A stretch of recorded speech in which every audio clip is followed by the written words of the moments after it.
Well, assuming that most of us in here aren't Jewish, there may be a few who have some Jewish heritage, it wouldn't be sort of a far stretch to understand why most of us really don't understand or know much about Hanukkah. Okay? You at least have heard of Hanukkah, right? Hanukkah is a Jewish holiday occurring around the same time that we celebrate Christmas, and it's somewhat of a floating holiday. It begins on the 25th day of Kislev, according to the Hebrew calendar, which can be anywhere between late November on into late December on the Gregorian calendar. That's the one that we know, January through December. And it just so happens that Hanukkah is being celebrated right now. It started back on December the 12th, runs all the way through the 20th, being an 8-day Jewish holiday, a Jewish celebration. And it's only mentioned once in the Bible. You find it in John chapter 10, verse 22, and Jesus was actually there for this particular holiday, this celebration. And it's called the Feast of Dedication. The reason it's called the Feast of Dedication is because the word Hanukkah is a Hebrew word meaning to dedicate or dedication. And it's also at times referred to as the Festival of Light. And that's where we sort of got our inspiration for this particular series that we're wrapping up today, that we're calling Festival of the Light, because we know that Jesus is the one and only light of the world. But like I said, right now we're in the middle of this holiday, and Hanukkah commemorates the rededication of the Jewish temple back in 164 BC, 160 years before the birth of Christ, by a Jewish group known as the Maccabees. Now, during that time, the Jewish people were under the oppression and the rule of the Seleucid Empire, led by Antiochus.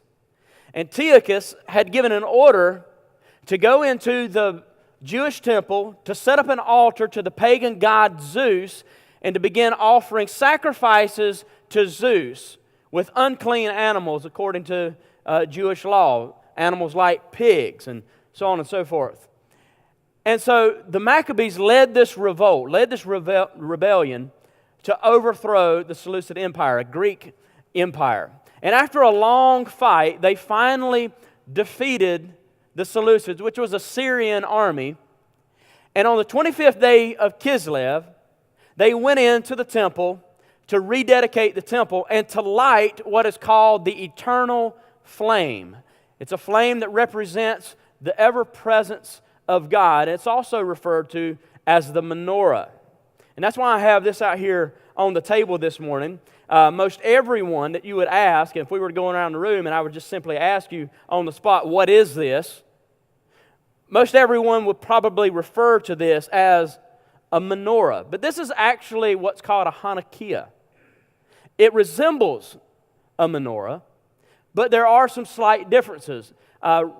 Actually, there's only one true menorah, and that would be the one in the Jewish temple, the one that represents the presence of God. And so all of these others are sort of symbolic and a way to celebrate Hanukkah. So a little bit of the differences is the menorah is a 7-branch. It has 7 branches on it rather than what this one has is 9. You have 8 on one side, 8 on another. And this middle one that stands a little bit taller is called the shamash. The shamash means the helper or the servant. This candle is simply used to light the other ones, or if for some reason a candle was damaged, it broke or something like that, the shamash would be used in its place. And so the 4 candles on each side represent the 8 days of Hanukkah. So that's a little bit of difference, and I know that probably doesn't mean a whole lot to you, but hey, you'll leave here at least informed, maybe with something that you didn't know before, and you'll see this on TV, or maybe you have a Jewish coworker, and you're like, hey, I learned something about that this weekend at church. But here's what happened. According to tradition, when the Maccabees revolted and defeated the Seleucids, when they went into the temple to relight the menorah, there was only enough oil found to burn the menorah for one day. So they used that oil, and miraculously it stayed lit for 8 days, long enough for them to produce more pure oil to keep the flames going. And so that's why they have an 8-day celebration, not only to commemorate the victory they had won, but for the miracle that took place when they rededicated the temple. And this is a holiday that's instituted by the rabbis. It's not one of the 7 appointed feasts by God that we find in the Old Testament. Now, that doesn't mean that God's displeased or dishonored in any way by this new holiday. He's not at all. It just happens not to be one of the 7 that He appointed in the Old Testament. 3 of which, of the appointed feasts by God, are what's called pilgrimage feasts. And you find that in Deuteronomy chapter 16, verse 16. And it says there that 3 times a year, every Jewish male, according to their feasts, 3 times a year, they would travel to Jerusalem to appear before the Lord. And now the reason I'm telling you all this is simply because it helps explain why Jesus, among other reasons, might have been in Jerusalem during the time of Hanukkah that we find in John chapter 10, like I said, verse 22. Because if you go back a couple chapters earlier in John chapter 7, verse 2, it tells us there that it is the time of the Feast of Tabernacles. That's referred to as Sukkot. Sukkot is one of the 3 pilgrimage feasts.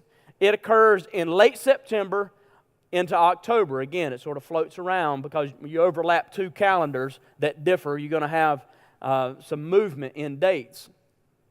And so if Jesus, being a Jewish male, would have traveled to Jerusalem to present Himself before the Lord like everybody was supposed to, and you read in John chapter 7 that He did that. He told His disciples, He said, guys, it's time for the feast. Y'all go on ahead.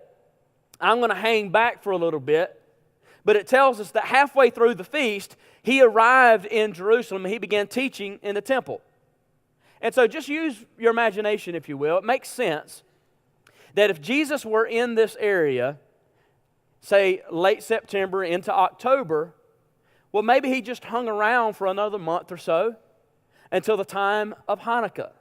And so He's there in John chapter 10, verse 22, when preparations for Hanukkah is being made. And just like what we do for Christmas, people are getting excited. There's some enthusiasm among the people in the city, and they're making their preparations. They're planning what they're going to do over this 8-day celebration, and decorations are being hung, and perhaps lights this is called the Festival of Light. Lights are being strung throughout the city, and lamps are going into people's windows of their homes. And so it's a pretty big deal. I want us to imagine for a second that we're walking through the streets of Jerusalem one night. The city's aglow with all of these lights. And a small, maybe a medium-sized crowd of people have gathered around to listen to what Jesus might have to say, or at least their curiosity has gotten the best of them, and they're wondering, what miracle is He going to perform next? Or perhaps we'll get a free meal out of it. I don't know. But anyway, we're walking with Him and this group of people, and Jesus stopped for a moment, and He calls attention to all the lights. And you think for a moment that He's just admiring them. Like, we ride around and we see how people's decorated their houses, and, if you've gone to McCaddenville this year or whatever. You think for a second, well, He's just taking time to appreciate all the lights. But then He makes this statement. John chapter 8, verse 12, Jesus says, I am the light of the world. And whoever follows me will never walk in darkness, but will have the light of life. What a powerful statement. The city, the people, are preparing to celebrate a historic military victory, a miraculous deliverance from an oppressive pagan government. And Jesus seizes this opportunity to make a profound spiritual point. He says, I am the light of the world. And what He's beginning to reveal to them is that I am the one who can bring you victory. I am the one who can deliver you, not simply from the oppression of a pagan government, but from the dark oppression of sin. You see, things begin to come together and thoughts begin to erupt in their minds. See, this is hope like they've never heard before. It should have been some extreme relief because Jesus came proclaiming to be the Messiah. The Messiah means the deliverer. But the deliverance, the victory, the freedom that He promises, the hope that He gives is not simply here in this life, in this world. He promises spiritual victory, spiritual freedom, something that they had not yet experienced. Listen, let's give them the credit. Let's give the Maccabees the credit that they are due. It was an incredible defeat of a Syrian army much larger than them. But their victory and their deliverance was short-lived. Because by the time of Jesus, the Jewish people were once again living under the oppression of a pagan nation. Jesus grew up and lived and taught and ministered in the days of Rome. And so what he's getting at here is that this short-lived victory that you've experienced is unlike what I provide. The deliverance, the freedom that I give you is not going to be temporary. That's why he said, whoever follows me, the light of the world, will never walk in darkness. You see, that's the message that Jesus brought into the world. That's the hope that He delivers it. He's saying, don't stake your faith, don't put your future and your hope in what man can do, because it's short-lived. It'll never last. Instead, as the light of the world, I'm beckoning you, I'm calling you to follow me, to put your hope, to put your trust, to put your confidence in your future in me and in what only I can do. You see the drastic difference? And that same message that Jesus brought into the world, that He proclaimed so very clearly, is the same message that He's now given to you and me. If you consider yourself to be a follower of Jesus this morning, a Christian, He's given you that same message. You and I are carriers of that same light. And I want you to listen to something Jesus said in Matthew chapter 5, starting in verse 14. This is the challenge that He presents to us this morning. He says, "You are the light of the world. A town built on a hill cannot be hidden. Neither do people light a lamp and put it under a bowl. Instead, they put it on its stand, and it gives light to everyone in the house. In the same way, let your light shine before others, that they may see your good deeds and glorify your Father in heaven." You can't help, can you, but notice the difference and the similarity between those two passages. What Jesus said in John 8 compared to what He just said in Matthew 5. In John 8:12, He says, "I am the light of the world." And in Matthew 5, He turns to His disciples, those followers of His, including us, and He says, "You are the light of the world." So which is right? Both. Without a doubt, Jesus is definitely the light of the world. Jesus is the hope of all creation. But what's so exciting is His invitation to us to partner with Him in His grand plan and purpose in this world. And because of our relationship with Him, because of His indwelling Spirit, by way of association, He says, "You are the light of the world." You see, it's a positive twist on something that we're familiar with in a negative way. Being guilty by association. You know, if you're out there hanging around with the wrong folks and you got a bad group of friends who decide one night, you know, they're going to make things interesting and they're going to commit a criminal act. By way of association, even if you didn't personally commit the criminal act, you may be found guilty. So a positive spin on that, because of our relationship with Jesus, because of His indwelling Spirit, He calls us the light of the world. And so this explains why Paul might have said in 2 Corinthians chapter 4, verse 6, "For God, who said, 'Let light shine out of darkness,' that same God made His light shine in our hearts to give us the light of the knowledge of God's glory displayed in the face of Christ." It's another way of saying that God has given us His light so that we'll have it to show to the world. Be the light of the world.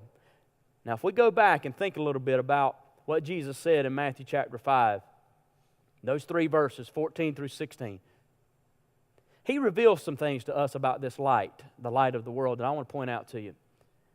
So if you're taking notes with me this morning or you're following along on the Bible app, 3 characteristics of the light of the world. Number 1, it's a universal light. It's a universal light. If you've been here at New Life for any length of time, you may have heard this story, this experience that I had when I was younger, but it's worth repeating because of the valuable lesson that it taught me and how it changed my life. But when I was 16, that's 2 years after I realized that God was calling me into the ministry and calling me to preach the gospel. I was 16. I began to meet with a guy from our church at that time. Not this church, the church I grew up in. I began to meet with him every Tuesday night to go out door to door, inviting people to church and trying to share the gospel with people. And we did that for several years. He was a little bit older than I was. He was in his mid to early 30s. And this guy just had an extreme passion for what we call soul winning. He wanted to bring as many people to faith in Jesus as possible. And he became somewhat of a mentor to me. This guy taught me pretty much the basics of how to have a conversation with somebody about Jesus Christ and how to lead them to faith in Him. And he, in my eyes, just like he was bigger than life. And I respected him so much, and I looked up to him so much that, I mean, even the small things, I just wanted to be like him in a lot of ways. And he was a big Mickey Mouse fanatic. Like, he loved collecting Mickey Mouse stuff. And because he did, I sort of developed a passion, and I sort of became fanatical about collecting Mickey Mouse stuff. Not the cheap stuff that you find at the dollar store or the $5 T-shirt or anything. That's junk. I'm talking about the good stuff, the really collectible, the nice stuff. And even to this day, in our attic at home, I have like those Rubbermaid totes full of Mickey Mouse collectibles, right? I don't know if it's worth anything or not, but it has value to me simply because it's cool. And I know that's sort of a little bit of a rabbit trail, but anyway, I wanted to be like him. I wanted to do the things that he did. And so we met every Tuesday, and we would go out knocking on doors, inviting people to church. If they gave us the opportunity, we'd go inside their house and we'd begin to talk to them about Jesus. We wanted to get as many people as we could to church and to faith in Christ. You know, our primary goal, let's give the Jehovah's Witnesses a run for their money. You know, if they're going to knock on every door, we're going to knock on every door, right? But after a couple years of doing that, we realized, sitting in the parking lot of the church one night, that within a 5 to 8 mile radius of our church, we had virtually visited every house, knocked on every door that there was. And so we thought, well, where else are we going to go? If we revisit people too many times, we're just going to turn them off. They're going to get annoyed with us. So is there anywhere else we could go? We realized that there was only one neighborhood, one part of town that we had not spent any time in, that we hadn't visited. And that part of town, that neighborhood was predominantly black. He made that point. This is the only place that we haven't been. And as he was making his point, I remember thinking, all right, well, let's go. If that's the only place we haven't been, well, let's go there. What he said will, or at least should, shock you. Maybe it won't. But here's what he said. The only place we haven't been is in town. All right, now he used a racially charged, prejudicial word there. The only place we haven't been is in town. But that wasn't it. He wasn't finished. The only place we haven't been is in town. And I would just as soon those people go to hell. Yeah, that was my reaction. Needless to say, that was the last time we met. That was the last time we went anywhere together. Because, listen, I grew up in the South. I've lived here in this area all my life. I was used to hearing prejudiced remarks, racial remarks. I grew up not really thinking a whole lot about it. Not really feeling any different than the way other people felt. But that night, sitting in his truck in the parking lot of our church, when those words left his mouth and registered in my ear, God convicted me, and He began to change my life. Because I knew I had been called to be a preacher of the gospel. And Jesus said, you are to take my gospel into all the world. You are to be a light to all the world, okay? And I began to think that day, how in the world am I ever going to be what God's called me to be?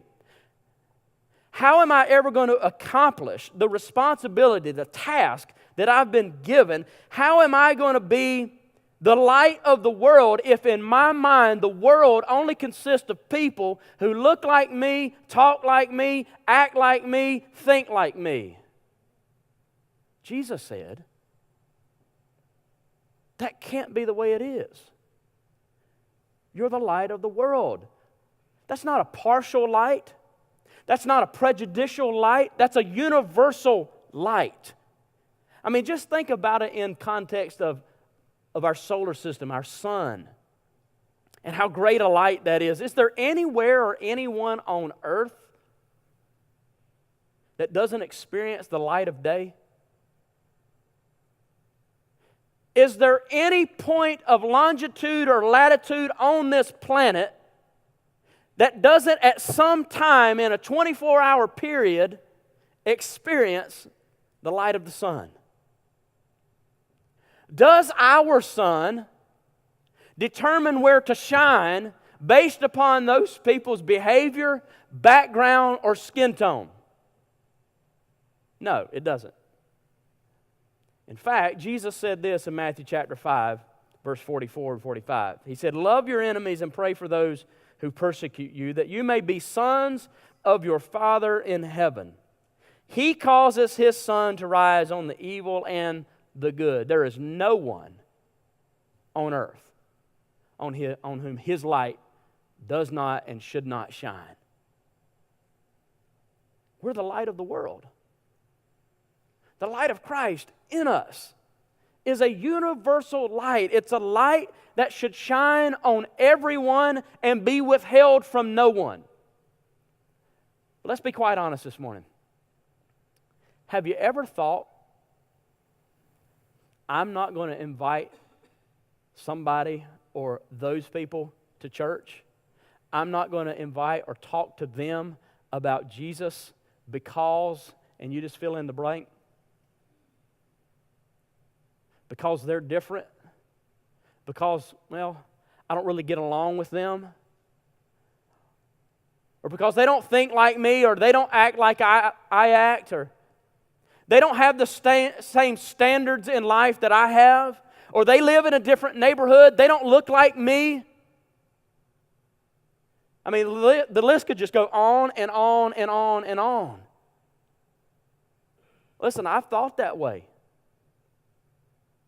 I've said those things to myself, occasionally out loud. here's the reality. When we think that way, when we refuse to invite people to church, when we refuse to talk to other people about Christ and about our faith in Him, what we're saying is just like my former friend, I would just soon those people go to hell.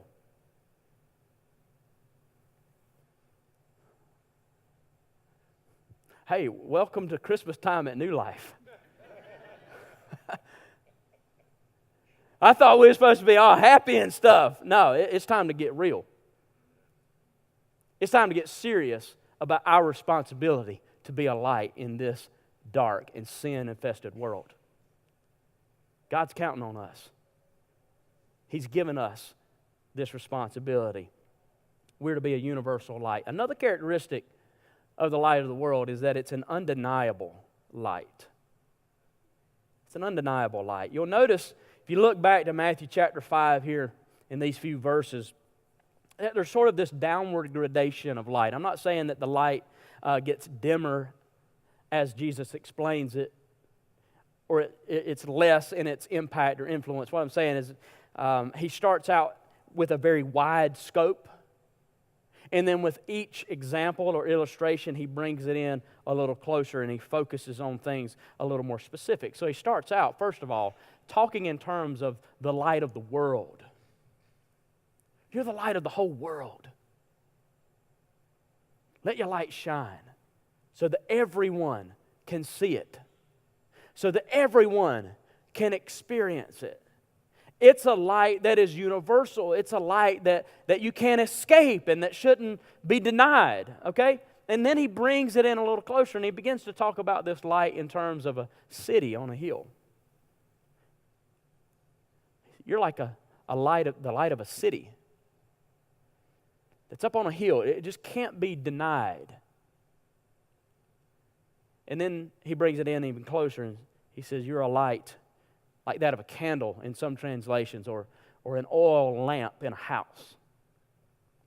And when it's lit, it gives light to everyone in the house. And so you have to understand here, to be able to really get the context here and what Jesus is saying, houses in his day were not like our 2,000, 3,000, 4,000, 5,000 square foot homes.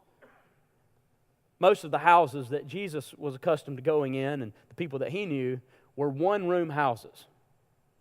You did everything in this one room. You ate there, you slept there, you cooked, everything you did in that one room. They may have a loft or something like that where people would sleep, because they would even at times bring the animals in from outside, bring them into the house so they wouldn't get stolen during the night. And so if you're in a one-room house, just imagine lighting a lamp in that house. It would shine to every dark corner in the home, wouldn't it? It's just like if you were at home and a bad storm rolled through and power went out and you gathered your family into the living room or into a bedroom and you lit a lamp or a candle. Listen, the light emitted from that candle or that lamp is nowhere near as bright, is nowhere near as powerful as what we receive from our fixtures, but it's undeniable. It's there. There's no one going to be sitting in the room asking, did you light that thing or not? No, it's going to shine. You're going to be able to tell a difference. And think about what he was talking about when it comes to the city on the hill. You ever been out late at night? Maybe you stepped out on your backyard, or perhaps you're just driving down, the highway late at night where there's no lights, and you can see off in the distance sort of a glow in the sky. And you know immediately what that is. It's the glow of city lights. You may be out somewhere away from home. You don't even know what town or city it is. You just know that it's there simply because you see the glow. I can sit on my back deck at night. I live in Stanfield. And I can look toward Locust. I can't make out anything in particular. But in the skyline, I can see a glow from all the street lamps and the businesses and people out spotlighting deer and things like that. I can see that glow. It's undeniable that it's there. You can't hide it. Or maybe you've been watching TV or just looking up images on Google, like good images, not the stuff you shouldn't be looking at. and you run across something like this. All right, this is a picture of the east coast of the United States at night from space. And you see all the lights and the major cities of the eastern shoreline where the light is much more intense. It's undeniable, even from space. Jesus said, and he'd never been in a space rocket in his life, but he said, a city on a hill cannot be hidden. It's absolutely undeniable. He relates that to our lives. And he's teaching us that the light of Jesus in us should be so evident that it's undeniable.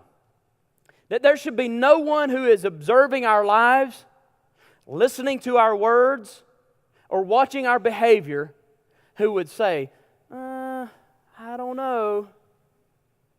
I've seen a few Christians in my life, but I'm not sure that's one. I'm not convinced. That should not happen, ever. We are the light of the world. We are the city on a hill. We are the lamp in a dark home that is universal and undeniable. And you should see, if you work in this progression backwards, that our influence and our light should grow in its influence and in its strength. He starts at home. You are the light in your home. You're like a lamp or a candle that's put on a stand that gives light to everyone in the house. You want to make a difference? Start in your own living room. Start with your kids. Start with your relatives. And then he says, let that then spill over into your neighborhood, your community, the city in which you live, so that you are like that city on a hill that gives light to everyone and that can't be denied even from a distance. And then as that light and as that influence grows, it will illuminate the far reaches of the earth, because you and I are a light of the world, a universal and undeniable light. But number 3, let me point out that the light of the world is intended to be an unfiltered light. It's to be an unfiltered light. Remember what Jesus said about the lamp, about the candle in the home? Whether it's, like I said, a real candle or an oil lamp, he says, people don't light a lamp, they don't ignite a candle and then put it under a bowl. They don't try to do something that would hide or disguise or diminish that light in any way. Instead, he says they put it on a stand where it belongs, where it should be, so that it can accomplish its intended purpose, so that it can give light to everyone in the house. I mean, that's obvious, isn't it? If you were listening to Jesus teach, and he said, at home, people light a lamp and they put it on a stand. They don't cover it up. Everybody's like, duh. You see, Jesus is stating the obvious to make a greater spiritual point. Think about it in terms of a lighthouse. That's huge light. A lighthouse has one main purpose: to shine as bright and as far as it can, so that it can warn oncoming vessels of potential danger and provide navigational aid. That's all it's for. And it does its job well. Now, how ridiculous would it be to do something to cover the light of a lighthouse up, to black it out? Or to perhaps do like we do with some of our stage lighting here. If we don't want it as bright, we've got a way we can dial it back a little bit. We can dim this room, the light of this room down. Or we can diffuse any particular light. We can change its color. In today's sort of high-tech lighting and stuff, we got LED lights, and we can change the color of any light in this room at any time with the click of a button. But that wouldn't make sense for something like a lighthouse, because that defeats the purpose, doesn't it? You wouldn't want to change the color of the light of a lighthouse. You most certainly wouldn't want to diminish its brightness or to black it out altogether, because inevitably what you're going to do is put oncoming vessels and the lives on those vessels at risk. And so what's the greater point here? What spiritual connection is Jesus trying to make? It's very simple. The greater point is this. If it seems obvious that you wouldn't do something like that in the natural, if that seems silly to you, if that is ridiculous and is counterproductive to cover or filter a light that's meant to shine as brightly as it can, then why in the world do we conceal the fact that we're followers of Jesus? Why do we try to diminish the light that is in us? Why don't we try to cover that up? Why don't we try to act as if we're not Christians? It just doesn't make sense. It's counterproductive. It's silly and ridiculous. We are carriers of a light that is meant to illuminate the world. Jesus is saying, don't hide that. Don't conceal the fact that you're a follower of mine. Don't filter my gospel in any way because you're afraid of offending somebody or you're afraid that someone is going to oppose you with a different opinion. And for God's sake, don't live in such a way that would hinder your light from shining as brightly as God intended it to shine. What a tragedy. No, instead, Jesus said, you're the light of the world. So let your light shine. It's your choice. It's mine.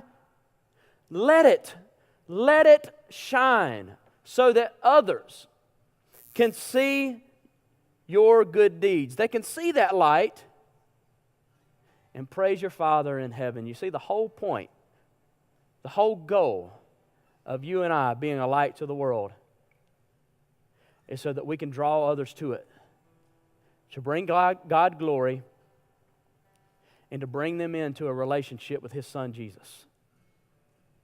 That's the whole point. We're a bunch of little lighthouses in here. We want to be a light that shines brightly, to warn others of danger, and to give them navigational aid to find hope in Jesus Christ. You see, this wraps up our series, Festival of the Light, and sort of sets us on a path for next Sunday. And Jessica was talking about what we're going to do next Sunday for Christmas Eve. We're going to keep our normal 3-service schedule, 8:45, 10:15, 11:45. Here's my challenge for you this week. Above and beyond just planning to be here yourself, bring your family, I want you to be the light. I want to challenge you to go out and to shine as brightly as you can. And the way you do that is by inviting. Bringing as many people as you possibly can with you next week to be your guests here at New Life and to hear the gospel of Jesus. Start out as a lamp at home. Invite your family, your closest relatives. Tell them, listen, I want you to celebrate Christmas with me at my church next Sunday. Most people don't have plans on Christmas Eve until later on in the evening. So invite them to come out with you next Sunday morning. Then, let that spill over. Open that light up to those in your neighborhood, in town, maybe at work or at school.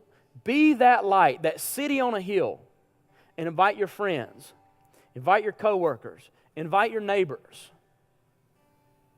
Invite those acquaintances that you would like to get to know a little better. I want you to be with me. I want you to sit with me at church on Christmas Eve. And then be a light to the world. That just simply means just invite anyone and everyone. Total strangers, maybe even a few enemies. Bring them in so that everyone has the opportunity to be exposed to and to experience the life-changing light of Jesus Christ.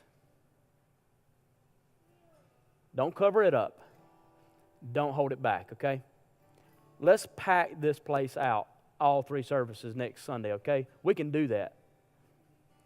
Everybody who attends today only has to go out and just bring with them a few people.